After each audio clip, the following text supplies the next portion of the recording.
10 years ago, I lived in a small town near the mountains. I was 19. I had never left home before.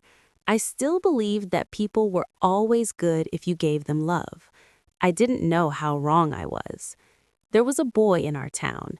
His name was Mason. He was 5 years older than me, 24. Mason worked at the local garage. He fixed cars and rode a black motorbike. He had strong arms, dark hair, and a crooked smile. All the girls liked him. I did too. When I saw him ride through the street, I felt butterflies in my stomach. One day, he smiled at me as I walked by the post office. That night, I couldn't sleep. I thought about his smile over and over again. My mother didn't like Mason. She said, "That boy is trouble. Stay away." My older cousin warned me too. "He's not the type who stays," she said. "He only wants attention." But I didn't care. I believed he was different with me. I thought I could be the one to change him. One Saturday evening, there was a small festival in our town. There were lights, food, music, and dancing in the open square. My friends and I planned to go. My mother didn't want me to. "It will get late," she said. "Too many strangers will be there." I begged her, "Please, I'll be with my friends. I won't be alone." After a long pause, she nodded. "Be home by 10, she said, not a minute later. At the festival, everything felt magical. The air was cool, the sky was full of stars. The music was loud. People danced and laughed. I wore my favorite dress. Then Mason arrived. He wasn't with anyone. He walked straight toward me. "You look beautiful," he said. My heart jumped. He asked me to dance. I looked around. My friends were nearby. I said yes. We danced to 2 songs, then 3. He held my hand during the slow music. He leaned in and told me a joke during the fast songs. I laughed so hard, my cheeks hurt. When the music stopped, Mason said, "Let's go for a ride, just the 2 of us." I hesitated. "It's getting late. I promised to be home." "It'll be quick," he said. "Just 5 minutes around the lake. Come on." I looked at his bike. I had never been on one before. I wanted to say no, but I didn't. "Okay," I said quietly. I told my friends I'd be back soon. Mason handed me a helmet. I got on behind him, holding his jacket. The motorbike roared and we sped off. At first, it was fun. The wind hit my face, the road was empty, the lake looked silver under the moonlight. But then, Mason didn't turn back toward town. He took a road I didn't know. There were no lights, no houses, only trees and silence. "Where are we going?" I asked. "Just a little further," he said. "I want to show you something." He parked near a clearing. The bike stopped. There was nothing around us, only tall grass and shadows.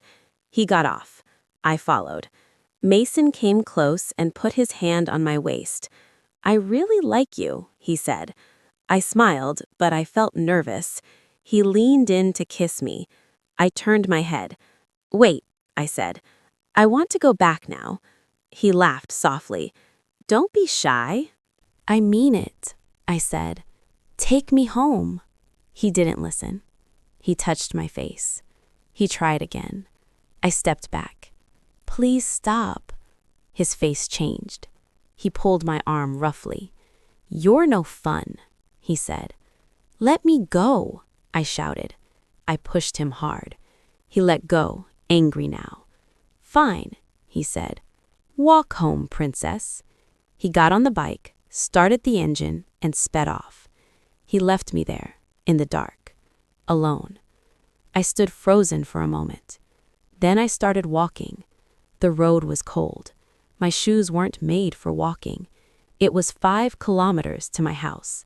I had no phone. I felt so stupid, so small. The wind blew harder. I could hear animals in the trees. Tears ran down my face as I walked. My legs hurt. My feet were sore. My dress was wet with sweat and fear. When I reached the town lights, it was almost midnight. I saw my house. My mother was outside waiting. She ran to me and held me tight. I cried in her arms. I told her everything. That night, I didn't sleep. I stared at the ceiling, heartbroken. I had loved someone who didn't respect me. He didn't care how I felt. He didn't care at all. The next day, I didn't go out. I didn't eat much. I stayed in bed. My cousin came to visit. I told her what happened. She looked at me sadly and said, "Mason has done this to other girls too. You're not the first." I felt sick. "Why didn't anyone tell me?" I asked. "We thought you already knew," she said. That made me feel worse.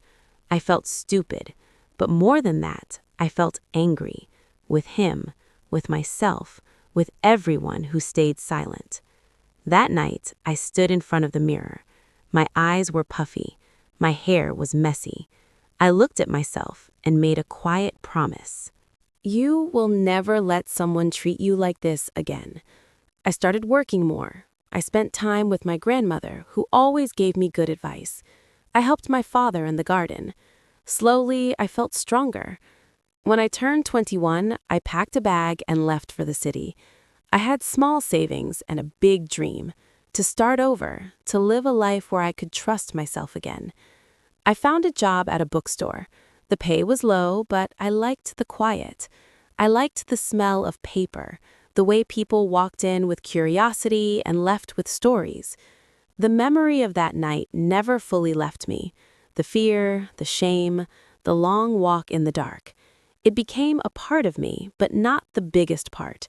It was just the beginning of a story I hadn't finished yet. City life moved quickly, but I moved slowly. I wasn't in a rush. I just wanted peace. I focused on my job at the bookstore. Every morning, I unlocked the glass door, turned on the lights, and breathed in the smell of paper and ink. I lived in a small room above a cafe. The rent was low, the walls were thin, but it was mine. I bought a plant, a reading lamp, and a second-hand armchair. Slowly, it became home. I wrote in a notebook every night, not about Mason, about strength, about who I wanted to become. I had scars, yes, but I also had freedom.